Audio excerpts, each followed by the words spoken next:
Bonjour, Bonjour. je suis ravi de discuter avec toi de Baptiste Philippine Russi. Glomar. Mais avant de parler un petit peu de Philippines, alors tu es écrivain, dramaturge, scénariste.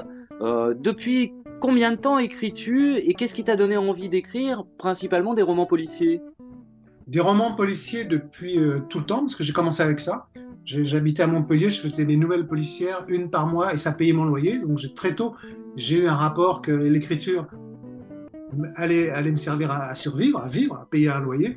Et après, j'ai fait mon premier polar, j'en fais un deuxième, puis j'ai fait des scénarios et tout. J'étais contacté pour faire des interventions parce que j'avais fait des polars.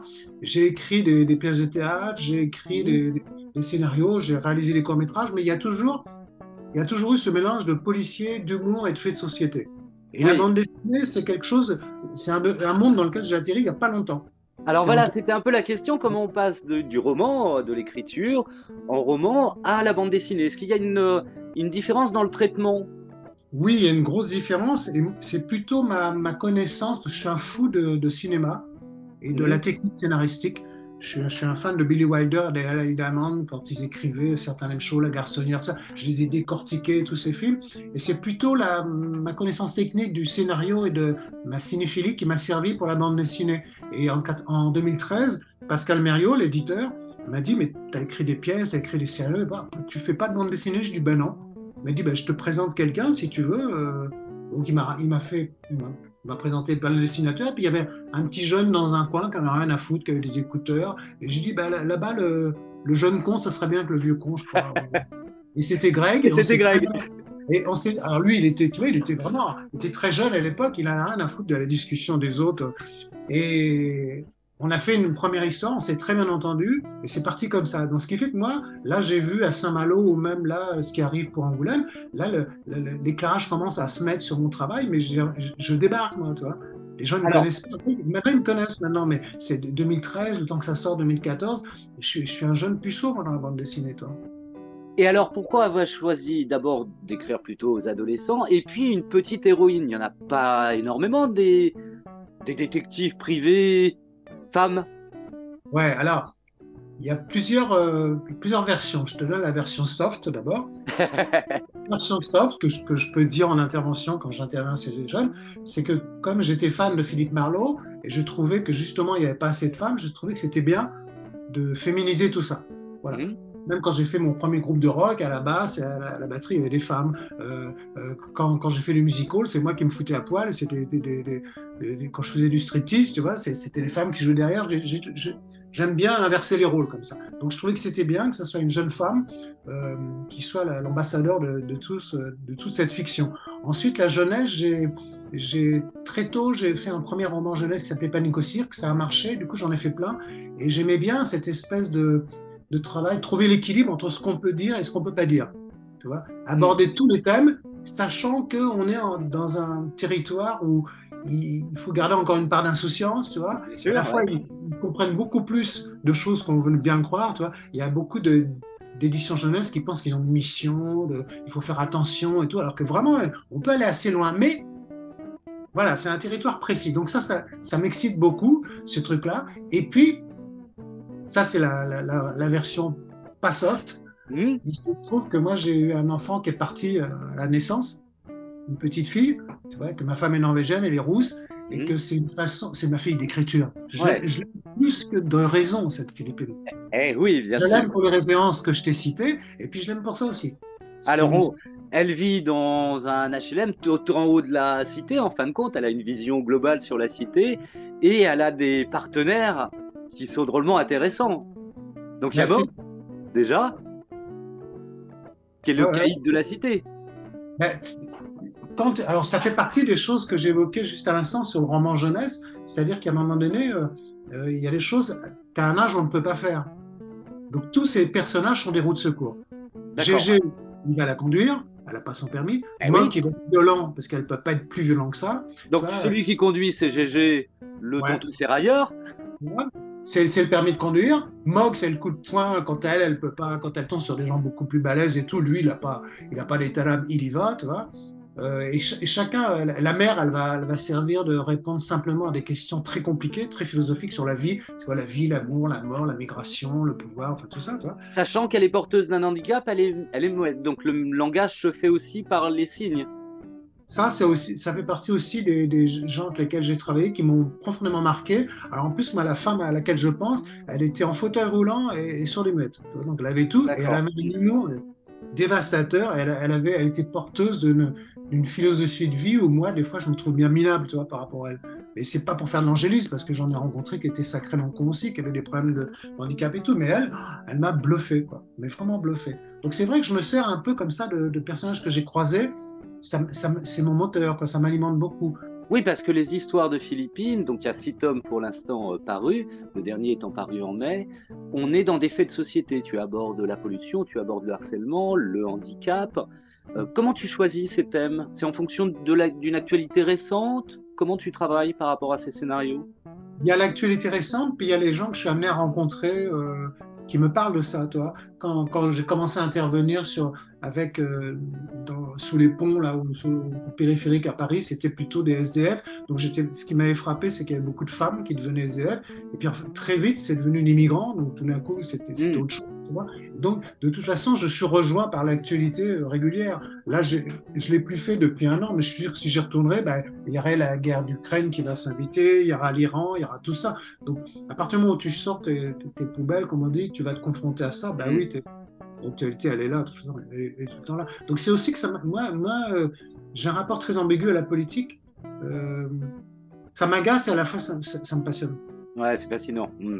J'arrive pas à ne pas m'engager et pourtant, effectivement, quand je vois dans l'œil gauche de quelqu'un qui devrait être bien une heure de pouvoir et je me dis, ça, l'histoire repasse les places et tout. Ça, c'est le Dominique Milou noir, puis t'as le Milou blanc qui dit, mais ta gueule, tu le sais, c'est la nature humaine, tu vas pas me faire chier avec ta coquetterie intellectuelle, fais ton boulot, ferme ta gueule. Il y a cette espèce de bagarre et finalement, j'y vais, quoi. J'y vais Ouais, quand tu y même. vas. Alors, Philippine va avoir le plaisir de découvrir Angoulême à la fin du mois, d'aller faire ses enquêtes dans le quartier jeunesse. Comment s'est Voilà. monté un petit peu ce projet d'exposition? Est-ce que tu y as participé? Comment ça se passe? Ça s'est passé, il y a eu un trium, c'est-à-dire c'est Nathalie Boyer qui m'a appelé la première pour le Festival d'Angoulême. Et là, elle a l'habitude de travailler sur les jeux de piste, des escape games et tout. Donc, ça a été la chef d'orchestre technique qui m'a expliqué, qui m'a passé commande. Elle me dit voilà, faut qu'il y ait un thème de départ, il faut qu'il y ait tant de lieux avec tant de personnages, tant de répliques. Elle m'a fait faire une petite vidéo aussi, tu vois. Ouais. Et donc, ça a été Nathalie. Moi, pour écrire, je me suis servi de tous les personnages secondaires. Donc, il y a Gégé, il y a Mock, il y a les méchants qui parlent, tout ça. Et pour les éditions de la Gouttière, c'est Florentine, aux éditions de la Gouttière, qui, Mhm. elle, a orchestré de sa part à elle pour tout ce qui est com, maquettisme, impression, suivi des choses et tout. Donc, on n'a pas arrêté les trois, les deux femmes et moi, à travailler. Et moi, j'ai écrit régulièrement. Je discutais pas beaucoup. Nathalie, elle me dit c'est qui le coupable? Donc, j'ai dit bah, tu me laisses un quart d'heure. Puis j'ai rappelé en disant bah, c'est moi. Il faut pas le dire. Non, Alors, en fait, personne ne le saura. non, s'il te plaît, s'il te plaît. En fait, alors ça me fait beaucoup marrer. En fait, c'est une lettre de menace que les organisateurs ont reçue où le type menace de détruire tous les fauves, tu sais, le prix Oui, d'Angoulême, bien sûr.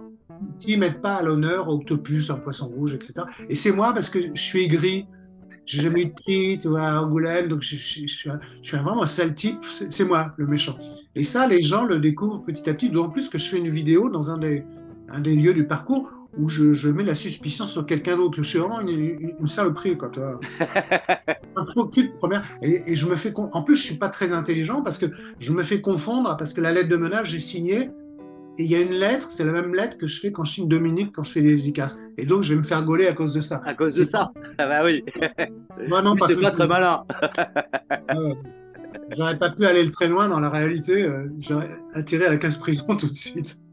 Alors ça, c'est pendant donc le 50e festival de bande dessinée d'Angoulême.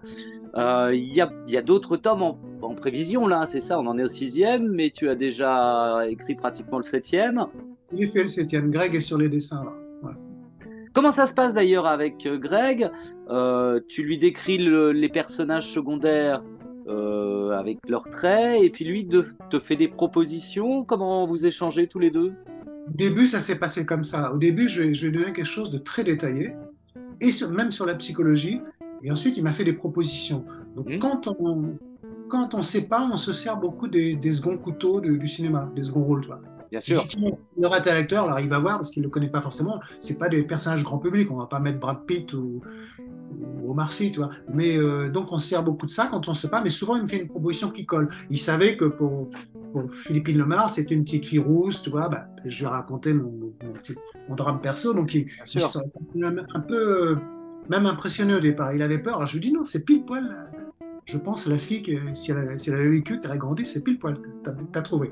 Donc on se sert de ça. Alors maintenant, je ne fais plus ça parce qu'il connaît tout ça. Par Mhm. contre, je lui donne quelque chose de très découpé au niveau, comme un scénario de cinéma, avec des valeurs de plan.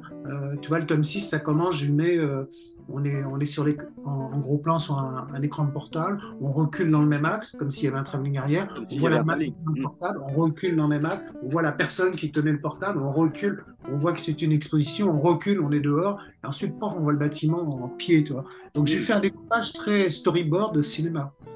Et tu as Voilà. choisi de faire évoluer Philippine dans le temps aussi. Elle grandit à chaque aventure. Ouais, ben là on arrête.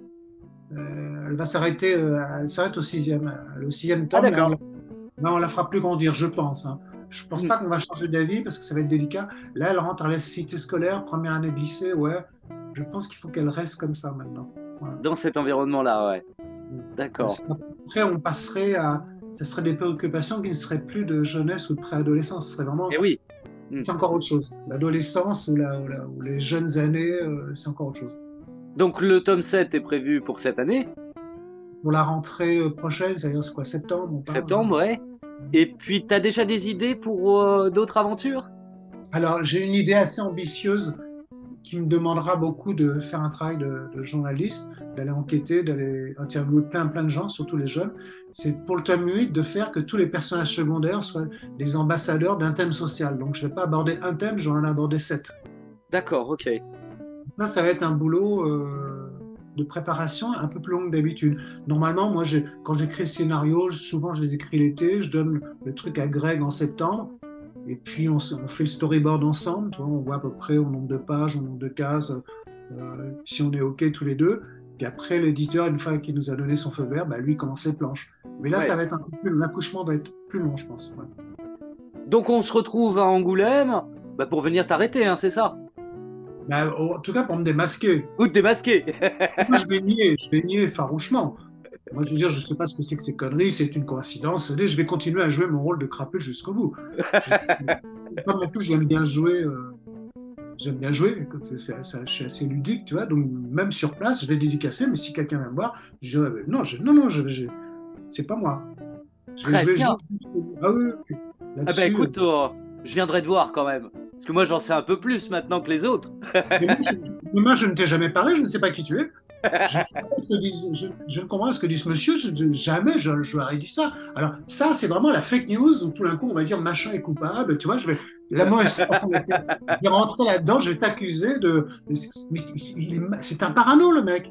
Comme disait Georges Perec, qui a été le dialoguiste de Série Noire pour Alain Oui. Corneau, il est schizonoïaque. Ah voilà, tout à fait. Christophe est un schizonoïaque. Moi, je Eh ben écoute Dominique, je te remercie beaucoup de nous avoir parlé de Philippines. J'invite les téléspectatrices et téléspectateurs à aller découvrir la série parce que vraiment c'est formidable le travail que vous faites. Et Merci. puis je ne manquerai pas de venir te voir à Angoulême. Oui, ben, ça fera l'occasion de se voir en direct. Et puis, si c'est pas dans le cadre du jeu qu'il n'y a pas de témoin, je te parlerai normalement. Je te parlerai pas comme une ordure, Bon, ça va alors. comme un méchant de cinéma, je te parlerai comme en ami, en copain. Bon, on fera un in et un off alors. Ok. Oui, c'est ça. Ouais, le in, je suis le méchant de l'histoire, le off, pas du tout. On ira boire un coup. Voilà. Merci beaucoup Dominique et puis à bientôt alors. Salut, merci à toi. Salut.